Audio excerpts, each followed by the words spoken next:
aren't live in 3 people, we are live in 3.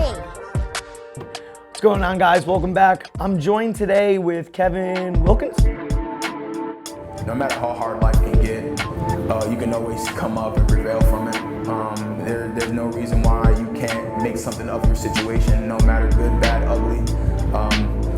That's what I'm doing right now. I'm not a finished product yet. Nobody is. I'm just gonna keep working and hopefully my story continues to be something great and have a great ending.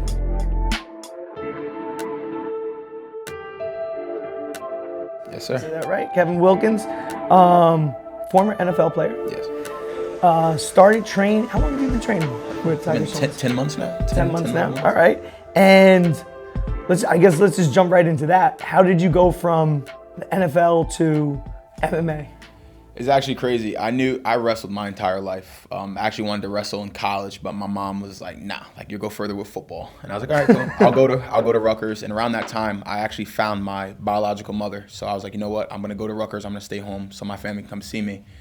In the off season in college, when everyone go on like spring break and winter break and stuff like that, I'd go in the restroom with Coach Goody and all their guys and help out with the heavyweights because it's just something I couldn't get away from. And the reason why I couldn't get away from it was because 3 years in a row, I made it down to New Jersey States. Big accomplishment. 2 years, made it to the semifinals and lost in triple OT. Oof. So it's just something I could never get away from. So in the offseason, I'd wrestle in college, come home, train some people, wrestle. Ended up going to the NFL, played 3 years, and I was still coming home and training people in wrestling.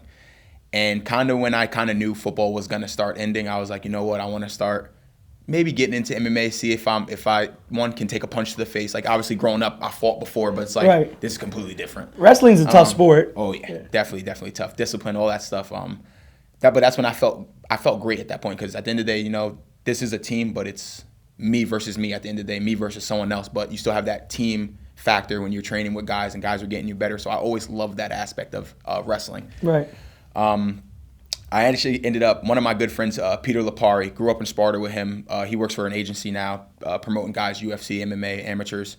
He put me in touch with Justin, a.k.a. Moose. Okay. Moose put me in touch with Shane, and Shane was like, come down to class on Monday. And I was like, you know what? Let me go in. Yeah, I had to go against Elijah. Here at our headquarters. Here at headquarters. Never kickboxed. Never boxed. Only wrestling. Wrestling. No jiu-jitsu, no nothing. Jiu-jitsu, no nothing. And what did you do your first day? I went against Elijah, and we did everything. And, man, I was, like, in the corner in, like, fetal position, like, what the hell did I sign up for? I'm like, is this for me? Like, is this really what I want to do? And I kid you not, after, like, class was done, I was like, yeah, this is what I want to do. I'm like, this is fun. And the last 10, 11 months have just been awesome for me. Takes a special kind of crazy. Yeah, I'm a little crazy. Yeah. I'm a little crazy, just a little bit. I mean, football's a tough sport. Wrestling's a tough sport. But kind of like you mentioned, you know, football, basketball, those team sports, you can play great, but, you know, that guy missed a field goal. This guy threw a bad pass, Absolutely. whatever. In a cage fight, it's just you. You didn't keep your hand up. Mm-hmm. You went left when you should have went right. I'm the only person to blame. But you also need the team in order to get ready for the fight, so it's a little bit of both. Absolutely. So you wrestled you wrestled all through high school. All through high school, yes. And you were thinking about doing it in college. Yeah. But mom convinced you that football was was the way to go. Was the better way to go. Yeah. Even back then in high school, like thinking, okay, if I do wrestling in college, you know, what's after that, right? Like with football, there's the NFL. That was the discussion. That was the discussion. After college, there's not really like, unless you're going to the Olympics. Yeah. Did back then you think like MMA could be a route too, or? Honestly, yeah. I was a rough kid growing up. I'm the youngest on my adopted side, I'm the youngest of 4, and I'm the middle child. Sorry, on my adoptive side, I'm the middle child. On my biological side, I'm the youngest of 4. So I got older siblings. So I'm used to being like beat up and all that stuff. So I knew at some point, whenever my football career was over, I was gonna start fighting. I didn't know that I was gonna compete like how I want to now. Like I want to compete badly. Yeah. So growing up, did you do any other sports besides football or wrestling? I did everything at a young age. I mean, terrible at soccer, so I quit. I hated running up and down the field. I had to ask them to put me at goalie. They didn't want to do that, so I was like, yeah, I'm done. Baseball, couldn't hit a ball to save my life. I remember, this is when I quit too. There was a pop fly, and there's a picture of this. I was blowing a bubble, a Hubble bubble. There was a pop fly, and I was in the middle of blowing my bubble, and I was distracted by the bubble, and I missed it. we ended up losing the game, and my teammates are yelling at me, and I'm yelling at them, like, I don't care. That was the last day I played baseball, and then I just wrestled, played lacrosse, and football after that. So when did you start wrestling? I started wrestling in 4th grade. Okay, so you were young. Yeah. And a lot of MMA fighters, they start in wrestling. It's a good base. Yeah.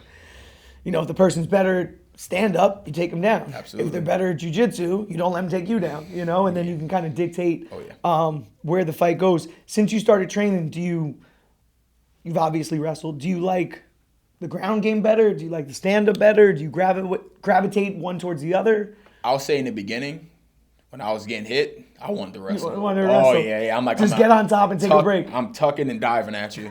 Now, I enjoy striking a lot more. Yeah. I'll stand up now. I don't really want to wrestle anymore. You get more comfortable with it. Way more comfortable. I enjoy it. It's fun.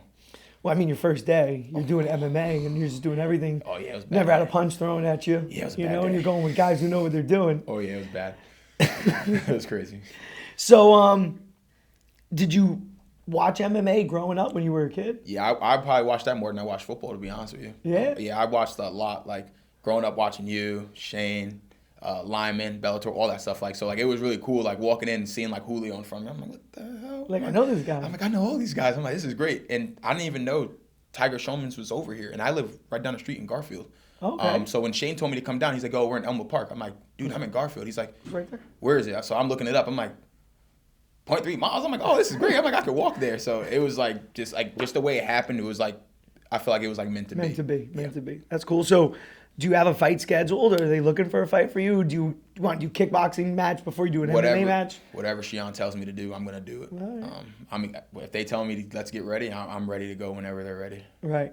One of the things I remember when I first saw you, Shion Schulmann, Tiger's brother, was like, you know, this guy's an NFL player, blah blah blah, and you were just real humble, real cool. You know what I mean? You got a foot in height on me, probably 100 pounds, and you're doing this move, and I'm going over there and showing you, you know, and you're not like giving me an attitude, like, who's this little guy? I mean, you're like, oh, okay. And then, you know, you worked it out and all that stuff, and then I walk back over 5 minutes later, and you're doing it good, you know? And I think that's one of the things that comes from wrestling or football, especially at the highest level.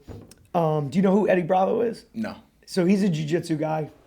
He has a kind of a whole system. A lot of it is based on flexibility, like a rubber guard. So he's doing this certain move. He's like, and I'll have guys come up, you know, like, you know, I can't do this or I can't do that. And he's like, well, you got to be able to, you know, and he does a butterfly stretch. You got to be able to push your legs all the way down. You know, and I'll tell somebody 2 months later, they still can't do it. If I get an ex-NFL player, they can't do it. I mean, their legs are up here like this. Yeah. I'm like, you want to be able to do this move, you got to push your knees down. You got to get more flexible. That guy will come back the next Wednesday, and his legs will be all the way down. It's like, all right, coach, now show me the move. Yeah, absolutely. You know, it's that discipline, it's that focus that they get from, you know, being in sports their whole life. Absolutely. And I think that's going to help you, you know, in your MMA career. I hope so, man. I'm excited. I'm really excited. So growing up, you mentioned your adopted family, and then your biological mom. When did you get adopted? When did you meet your biological mom? I read an article online, but I don't want to give all the details. Oh yeah, no, it's not. I don't mind talking about it. I'm an open book with that stuff. It's one of those situations where my mom battled drug addiction, and we ended up getting taken away. Just to make that part short, we ended up getting taken away when I was 6 years old. In a 3-year span, I went through 14 foster homes. My older brother, Jonathan, he got adopted. My sister, Jasmine, got adopted in Patterson. And we actually lived together for a little bit. But him and I got into a little scuffle, so they separated us.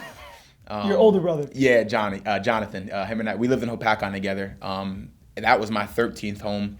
I ended up going to Sparta when they separated us again. I ended up going to Sparta. The group home happened to be shutting down after me living there for 2 years. And there's a big brother, big sister program in the foster care system where my adoptive parents at the time, when they were together, John and Kathleen Wilkins, when they were together, got 2 kids of their own. My older brother, Johnny, and my sister, Alex, who's younger than me. They ended up doing the big brother, big sister program.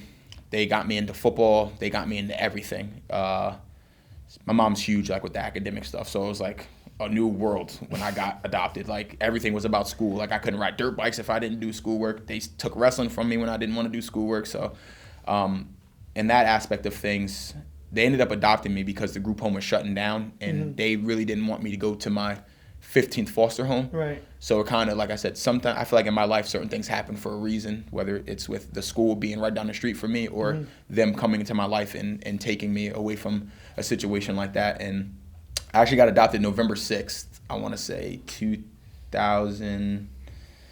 That's rough. I can't even think of that. I want to say if I went to high school in 2011, I was a freshman. I got adopted when I was 9. So Okay. right around that. Yeah, November 6th, 2000 something. I'll say that. I can't say the exact date. But they adopted me. Ended up being with them for a while until my parents got divorced my sophomore year of high school at Bosco. Kind of a rough patch. Living out of my mom's car in high school. It's really not ideal. Staying with some of my high school friends just to get to Bosco because I was commuting from Sparta. So we had to leave at like 5 o'clock in the morning just to drive an hour to Ramsey, New Jersey. Kind of when that thing happened, I ended up finding my mom. That same year, I ended up finding my mom. My older brother brought me to my grandparents' house, and my mom was in the kitchen, and like we just clicked again, just like that. Like it was just like. And you were a sophomore, you said? I was a sophomore in high school. 15, 15. 14, yeah. Right? Saw her in the kitchen. And I was actually going to see my grandfather, which is the crazy part. And I didn't know she was going to be there. She kind of turned around and was like, who the hell are you? I'm like, it's Kevin.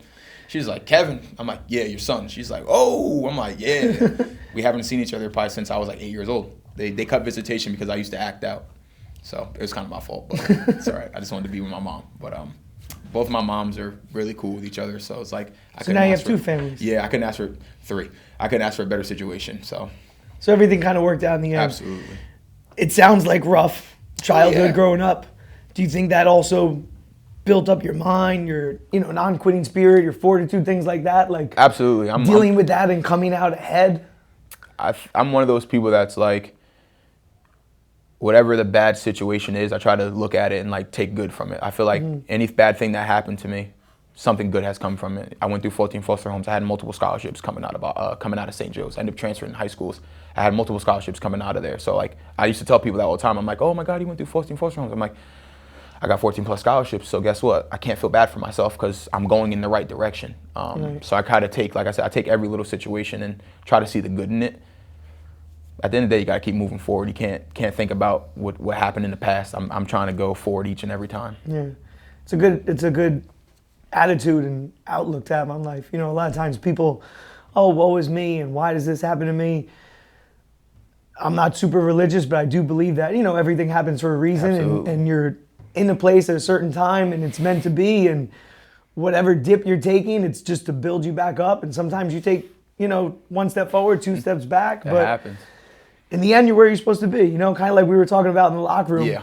I'm living out in the country now. I never would have thought I'd be there. So growing up in Sparta, you were talking about your family had my dad had chickens.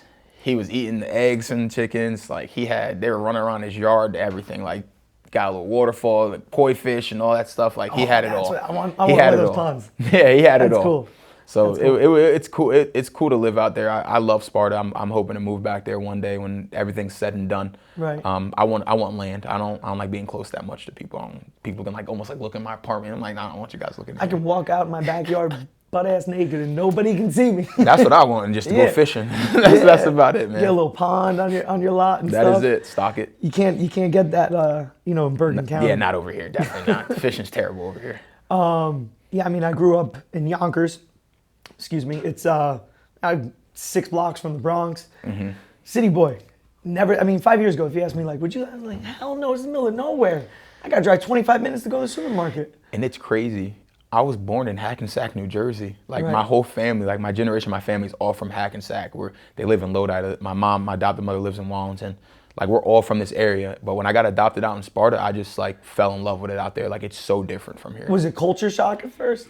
To be honest with you, no. It wasn't many black people in the middle school, but that didn't bother me any. I don't care. I was just myself at the end of the day, Right. Growing up the way I grew up, none of that stuff stuck out to me. Oh my God, I'm the only black kid. I was just like, hey, we're kids at the end of the day. You know, we're on the same football team. We're playing lacrosse together. We're wrestling together. Never really saw color. But now that I'm older, everyone's like, you lived in Sparta? I'm like, yeah. They're like, you had to be the only black guy in your school. I'm like, yeah, I was. But I'm like, I don't think about that till now, No, it's also, I think it's a different, pace of life. People are more friendly. Yeah. It's just different. I remember one of my wife's best friends lives in Maryland now. And we go down there and I was walking my son one day. He's 2. I'm walking him in the stroller.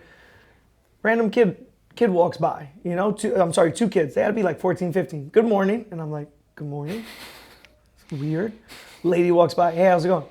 hello? Like, why are you talking to me? Yeah. By the third day, I'm like, hey, Joe, how's it going? You know, What's going on, dude? I'm in Hoboken, you know, at my school. You're walking down the street. Hey, how's it going? You get a dirty look. Like, don't talk to me. It's very Look down at different. your phone and keep walking, you know, keep it moving. Absolutely. It's just a, you know, different pace of life, different mentality. Very and stuff, different. Which is cool. So that's where you see yourself going when everything's said and done. Back going out out the that country. way. Yeah, back that way for sure. You want to get some land? Get some animals? Yeah, for sure. What do you want? Chickens? I want some chickens.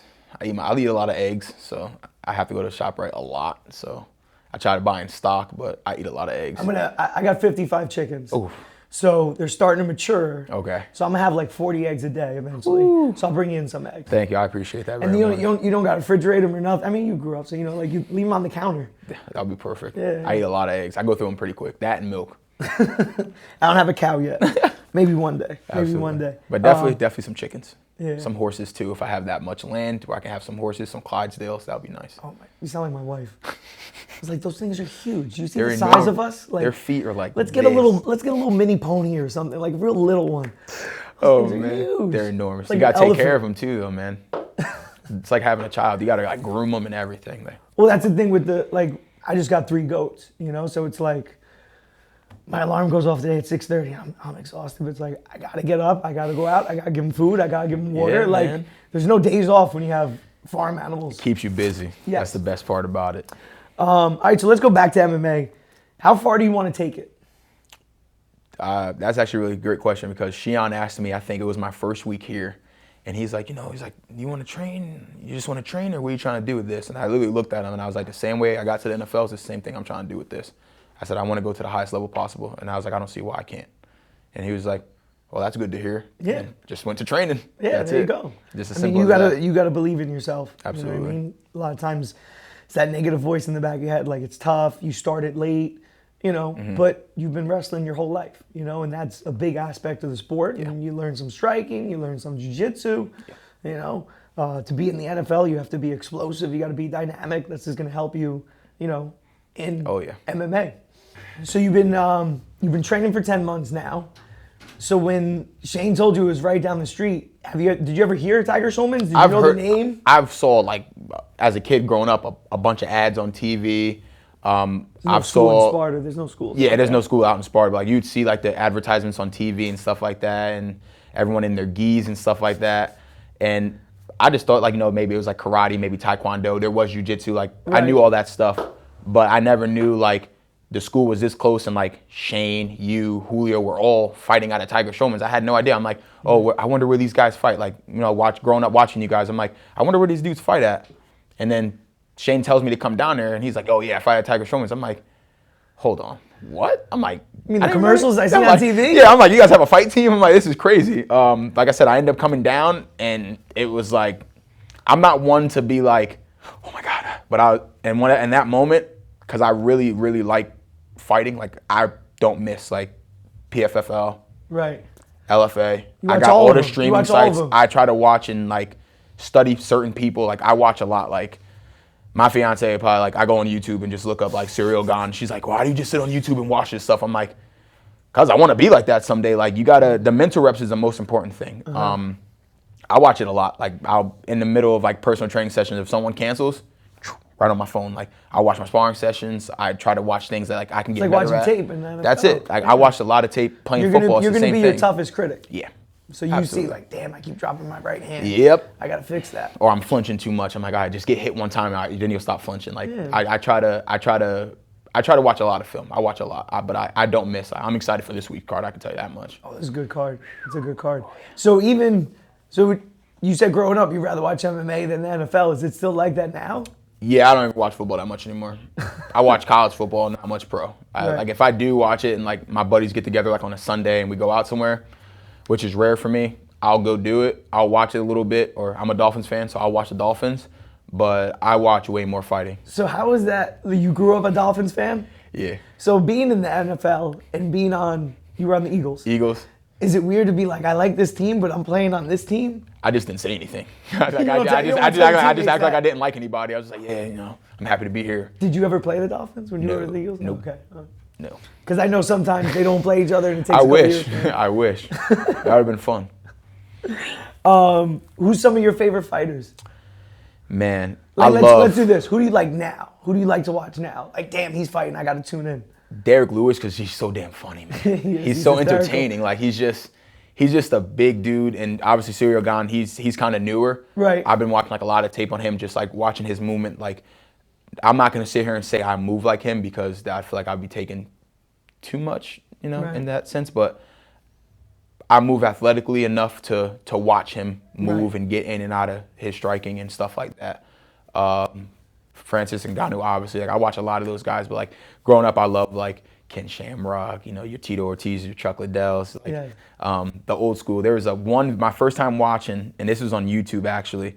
This is back when Dana White first took over. Mm-hmm. There was someone in a gi, and then it was Ken Shamrock. He had like new all black, like New Balances on, taped wrist, and he was fighting someone in a gi. And I'm like, what is this? I'm like, He had on the red span. Yes, He was I'm fighting like- I think that was the first UFC. He was fighting Royce Gracie. I was like, Royce what Gracie. is this? I'm like, how does he have a gi on and he has like street clothes on and they're about to fight in this octagon right now? I was just like, this is awesome. And then obviously you saw the transition started to go over, and then I enjoy it. Like everyone thinks I'm crazy. Like, why would you want to get punched in the face? I'm like, the object is to not get punched in the face, but I'm like, it is a lot of fun. Like I have fun with it. It's not work to me. Like I love training.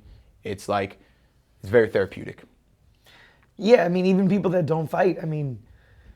You got bills, you got kids, you got work, you got coworkers, you got your travel to and from work. Like there's so much stress on you. Yeah. And if you're at the gym and you're lifting weights, you can think about that. You're running on the treadmill, your mind can go crazy. Mm-hmm. When you're in front of Elijah and he's punching you in the face, you can't think about anything else except him punching you in the face. Absolutely. So it's like a mental break for those, 20 minutes of sparring, half hour, 45 minutes of class, that by the time you're done, your mind just feels, organized in a better place. It's just therapeutic. I feel like I'm a lot calmer since I've been like with the fight team. I feel like I'm like a lot calmer. Like stuff happens, I'm like, all right, let's talk about it. Before I used to be like a lot more reactive. Now I'm like, it's okay, buddy. Let's talk it out. Like even if like it can like get to that point, I'm very quick to talk now. Like there is no like. You learn to be comfortable in uncomfortable positions. Absolutely. Elijah's punching you in the face. You can't freak out. You got to think about what you got to do. Gotta be calm. You're on the ground. Somebody's on top of you. You can't freak out. Okay, I got to look for an underhook. Yeah. I gotta close the space. I got to look to sweep. Absolutely. So you learn to stay calm in uncomfortable positions. Yeah. That's the best part about it, man. Yeah. I love that part. Do you think NFL players could benefit from training MMA or kickboxing or jiu-jitsu in the off season? Absolutely. I feel like the biggest thing if you compare fighting MMA to the NFL, it's like comparing regular high school wrestling to high school football. They go hand in hand. The transition, I think it's really hard it might be hard for some players to transition to a fighting if you start out late, but some people can do it. You got Greg Hardy who's done it. You got a couple other people. I'm doing it now. In the sense of like it going hand in hand, flexibility, hand-eye coordination, body control, all those things. Like we shoot our hands in defense or offense. Striking, shooting your hands the entire time. When you go to tackle, level change. It's a double leg takedown. It's a double leg takedown. They go hand in hand. Yeah. I feel like it's the same thing. Like there's sometimes like when we're wrestling and stuff like that, it's like it's literally a football tackle. But then it's like you got to stay down there. You get to your submissions. You get to all your stuff. Like that's the only difference. Like there's something after. You It's do not the takedown. boom. Yeah, All right, and then whistle stand blows. up. Yeah, It's absolutely. keep going. Yeah, you yeah. keep going. So I feel like it's two sports that go hand in hand actually. There's just that one thing missing. Getting hit. Yeah, getting hit. That special kind of crazy. Getting you gotta punched be. in the face. Yeah, You headbutt and you shock and you fight, but it's different when you got to worry about a kick coming to the head and you're like slipping this way, you get caught. Like it's definitely a lot different. Your mind's got to go. I think certain things in the NFL are crazy.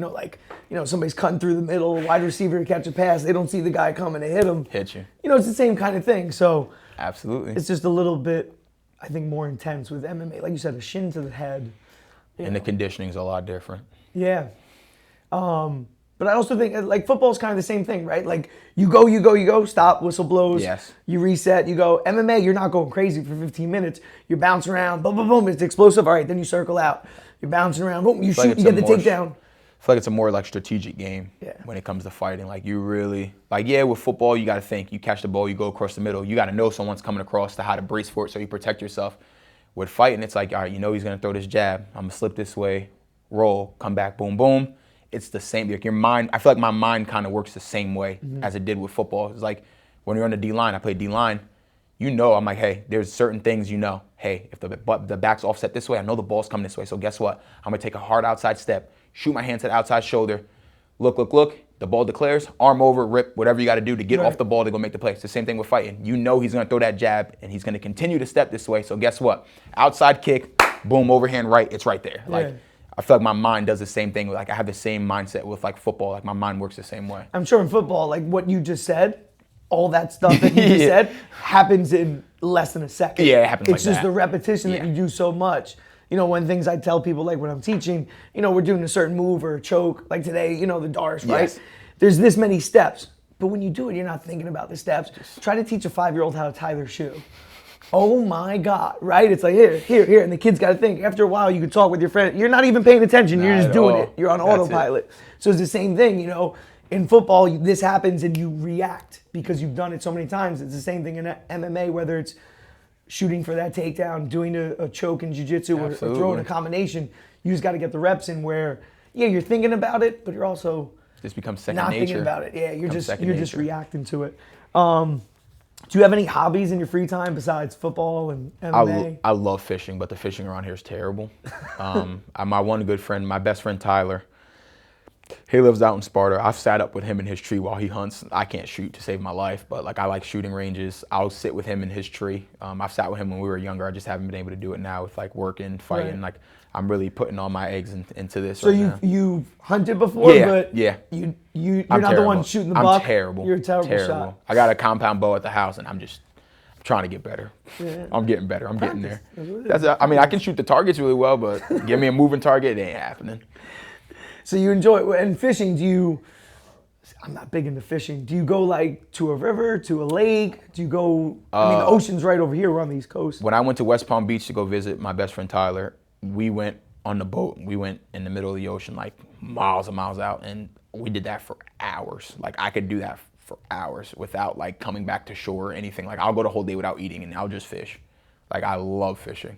Love fishing. Like I forget to eat sometimes. I'm like, it's actually crazy. My college strength coach, Kenny Parker, I gave him a lot of props for changing my mindset. I wasn't always like this, and I'm very honest like that too. I wasn't always like this. Like I had growing up, things were obviously a lot different upbringing. So like I didn't take to certain things kind of well. He ended up coming in from Ohio State when we had a coaching change at Rutgers, and the 3 years that I was with him, he changed my mindset. But to just give him that little prop, that's my guy. Like I love Kenny Parker to death. Like that's my guy.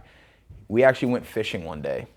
We probably started at 7 in the morning. We took a break because his kids had swimming lessons. We took an hour break, came back. We probably fished to 4 o'clock in the morning the next day. Oh my God. And we took 1 hour break and fished We caught probably like 30 catfish each. We had, so you got some good eats. Oh man. Oh no, we didn't eat that. Not from the lake out in Piscataway. No way. Too much toxins in there. But we went fishing from 7 a.m. to like 3 a.m., 4 a.m. the next day. So most of the time when you fish, is it like catch and depends or it depends where you are? Depends you're where not gonna I'm eat certain at. Stuff. Yeah, certainly if they come out and they got like muck and all that, I throw them back. I don't want to taste dirt. But growing up, when my grandmother would come up from Long Island and fish with us, oh yeah, there was no throwing them back with her. She's like, throw them in the bag. I'm like, all right, Grandma. There we go. Go home, fry them up, eat that bass, man. I love fried fish too. I'm a big fried fish guy. But love catfish. You don't have to worry about your weight. No, not no more. You gonna fight a heavyweight or 205? Heavyweight. Heavyweight? What do you walk around with? When I first got here, I was 320. I'm 257 now. Oh my God. Wow. Yeah. And did that happen consciously, or was it just as you were training every day, like the weight just started coming off? I was just training, eating like I know. So it's crazy because when I was trying to maintain 315, I was eating 8 meals a day. Like I was eating every 3 hours. I actually got to the point where I hate chewing. Like I hate moving my mouth. Like it got boring after a while because you're like, damn, how many boiled eggs can I eat? Like I'm eating like 12 boiled eggs, a big bowl of oatmeal, and a half a thing of fruit just to keep over 300. Meal. Yes, that's breakfast. And then you gotta have 8 every of 3 hours I was eating 6 to 8 meals a day. Now I'm eating like 3 to 4. And I was just training, eating clean Monday through Friday, and the weight just started coming off, just started flying off. So when you were in the NFL, they wanted you to be a certain weight? Yeah, I had to stay above like 310, 315. Oh, yeah. I was reading an article about like, like movie stars, dramatic weight changes. Like Christian Bale, that one time he lost like 40 pounds in 2 months, and he was skinny. Then some people gain weight, but a lot of them say like, you would think it sounds like fun, but it's not fun when you have to gain 30 pounds in 30 days and like you hate eating. Like you would think you would enjoy it. I can eat whatever I want. No, like it hurts. Like, people say it to me all the time. They're like, how could you say you hate eating? So try eating 8 meals a day and maintaining 350 probably pounds. 10,000 calories, some crazy number. Yeah, and I wasn't even counting calories. That's the sad part. Like I was just eating. But like I was eating like good stuff, like have breakfast, boiled eggs, turkey bacon, your oatmeal, your fruit. Then like lunchtime, I'd have a salad, like 3 pieces of grilled chicken, and a half a plate of vegetables and like a corner of carbs. And then eat again. I have like a shake, a bar, and then you're doing like double sessions in college. So like everything that you're losing, like our thing was in college was if like the amount of weight, like say you have like some days I have like a 10-pound practice here. I know from college that I have to, one, drink back what I lost, and I have to eat back to my weight just so I can wake up within 5 pounds from what I was the next day. I mean, when I was fighting and I was training, I would lose 6 pounds in a session, 140 pounds, so you're probably losing 10 to 12 pounds in a 2-hour training session of just water. Just water. You gotta put it back in. Oh, yeah. Oh, yeah. Trust me, I feel it. In high school, what weight did you wrestle at? 285. So it's heavyweight. Yep. Up to 285. Yeah, and I cut every year. I was just going to ask you, so were you naturally walking around at 270, 280, or you would cut weight? I walked in my freshman year at 275. Your freshman year of high school was 270. You were 14 years old. 275. 275. Yeah. Finished high school at 320, and I cut. I was 88 pounds my freshman year in high school. And I remember at Mount St. Michael, they had a freshman building, and I go up, and the teacher's like, the junior high's over there. And I'm like, fuck you. I'm in 9th grade. Oh my God! Yeah, I was a big boy in high school. And there's a picture in the yearbook. We had a guy who was super friendly, super cool. He had to be like 6'6". He was like, I'm not exaggerating. He was like 400 pounds. This guy, and he played football. And there's a picture of me and him in the yearbook, and it's just like, it's crazy. That I'm 4'10", 4'11". He's 6'6", just huge, but the nicest guy in the world. That's awesome. Yeah, that's awesome. The big dudes are always nice. Yeah. We try to be. Not a bully. He was cool. Do you do anything else besides MMA to work out? Are you still lifting? Are you running? So I actually, when I was training for football, my lifting regimen was very, very different. A lot of trying to get stronger, like building up weights, trying to get higher numbers each and every time. Mm-hmm. I do a lot more functional training now just to maintain. So now that I'm kind of stuck at like 257, I want to put back on some muscle, so like to get like tight again, get lean and build that core and that foundation again. So now like I kind of broke myself down. Now it's time to build myself back up with like 10 pounds of muscle and sit around like 270 and cut that 5 pounds and feel strong and feel good. Nothing. Yeah, it's nothing. 5 pounds would be nothing. Nothing at all. It's nothing. I lost. This is my fault, but I lost 16 pounds in one day because I decided. For wrestling. I decided to eat and just be that guy. I don't know why I did it. We had a wrestling match that night in high school. I remember my junior year, we had a wrestling match that night. And I was like, right after football season, we get ready for Beast of the East. I was 320 during the season. You had 1 week to cut to 285. And I did it. I made it every year. Every year. See, that's the thing. You could probably put on more than 10 pounds. If you got to weigh 265, you could be 280. Yeah. And then you stop drinking, you water load, you stop drinking water, you're 273. Mm-hmm. For somebody your size to lose 7 or 8 pounds. Not bad at all. 2 hours. That's in the nothing. sauna. Yeah, it's nothing. It's nothing. People at 155 are losing 20 pounds, and you have double the weight. You don't want to be losing 40 pounds of water, but no, you can cut it down. Absolutely. I mean, Brock Lesnar, they say, would lose 15 pounds in a training session, like of water weight, and he weighed in at 265, and the rumor is he'd go in at 295 or 300. He would gain 30 pounds in, that 24-hour period. Oh yeah. You Which blow you back probably up. could. He's easy. Absolutely. That's what I'm saying. If I build back up and I'm gonna start with like 10 pounds of muscle, see how I feel again, because in the beginning when I was trying to throw, with everyone, I was just like, I'm way too big. Like my shoulders were just too round. I felt like I had to cut all that. 260 to from 320, you know? So you had 60 pounds that you're carrying more on you. Oh, yeah. It feels a lot better not having that weight. My knees feel good. My knees and my back. So that's a plus.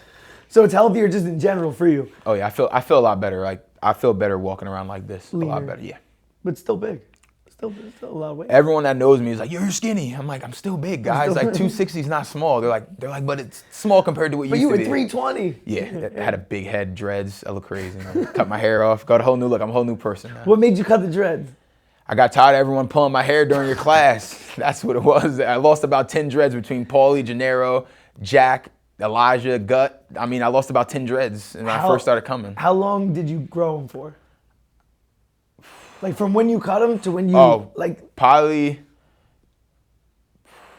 14, 15, 16, 17, 18, oh my 19, God. 20, 8 years. Was it tough to cut them? Or were you just sick of it? Yeah. I'm watching your hair. You were moving it before. I was like, damn, I miss my hair. But I like it better now. It's a lot easier to see when punches are coming. It's so much easier to train. Yeah. Dreads flying in my face. I'm getting punched by Elijah, and I'm like, 8 years. I grew my hair for 3 years once, and I remember it took me like a month to I'm gonna cut it. No, I'm not gonna cut it. I'm gonna cut it. I'm not gonna cut it. I'm growing it back. Yeah, that's what happens, right? You grow it, you cut it. You grow it, you cut it. 8 years. Oh man. Yeah. I think we got through everything I wanted to get through. We've done a couple podcasts. I talked to Shane and Christian, these guys that I know. I don't want to say this is the best podcast, but to me it's the most interesting because a lot of times we're telling stories so that people hear it, but I've heard these stories already, you know what I mean? So obviously I know you, but I didn't know all the stories you talked about, so it was pretty cool. Anything you want to add about your childhood, your training that you want to add into the conversation that we talked about? Not much, man. Not at all, man. For me, it's like I tell everyone. Everyone's like, "Yo, how's fighting? How's fighting?" And I'm just like, I want this. Like, I want it really bad. And that's the one thing about me. Like, when I'm self-driven, I feel like there's no one that can stop me. And I, like I said, I wasn't always like this. I wasn't always the type of person that's like, hey, let's go do this. Hey, let's go do that. It's like, if I did stuff, like my mom will tell you, when it came to wrestling season, no one told me to run. I'd go and run. I'd go do the extra sessions. Now, if you ask my college teammates how it was during football, my first 2 years of college, they'll tell you a different version of me. They'll be like, he didn't really talk much. His hair would be in front of his face. He ain't lifting. He ain't training. They see me in here. It's a completely different. I love it. I look forward to it. It's not work to me. And that's a very true statement that I want to do this because I don't feel like I'm working. It's work. It's a grind. It's hard for some people that come in here and try to do it, but it doesn't feel like work. It just feels like I'm just doing something I love to do. And it's crazy to say that I love this sport because I've only been in it for 10 months, but I loved wrestling, always will love wrestling. And I truly, when I say this, I feel like I should have been doing this instead of playing football. That's how much I enjoy That's and how much love you it. enjoy it. That's how I get emotional about it. I'm talking I talk to my fiance about it. Why did I play football in college? Yeah, she's like, I wish I started this back then. I'm only 27, so I'm still young, but I'm like, the feel that I get when we all touch hands and start going, I'm like, yeah, this is what it's about. I enjoy that aspect of it, getting better every single day, doing the extra stuff I enjoy it. I have a lot of fun, and I want to take it to that next level. Well, there's always that saying, do what you love and you'll never work a day in your life. Yeah. And it's cliche and stuff, but very few people pursue their passion as a career, and there's a way to make money fighting, Absolutely. And like you said, you started when you were late, but heavyweights, how many heavyweights are fighting when they're 39, 40? Randy Couture was champion at 43, 44. I don't think it's ever, it could be too late when you're 60, but it's never too late to get started. Absolutely. You're still, as far as heavyweight goes, you're still young. Yeah. You're still young. You got a lot of time ahead of you and stuff. So it's been 10 months.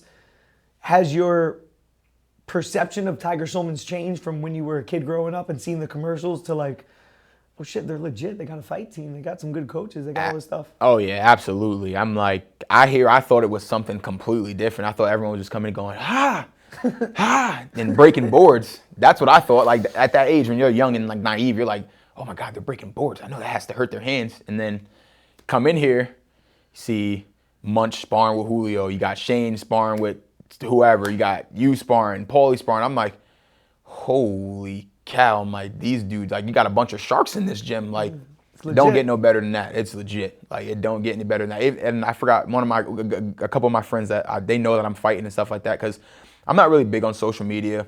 I'm kind of a private person, but I've been posting more stuff, and everyone's like, oh my God, I didn't know you're fighting. I'm like, yeah, I kind of kept it on the low for the past 10 months, but like my friends that know, they know, and we talk about it.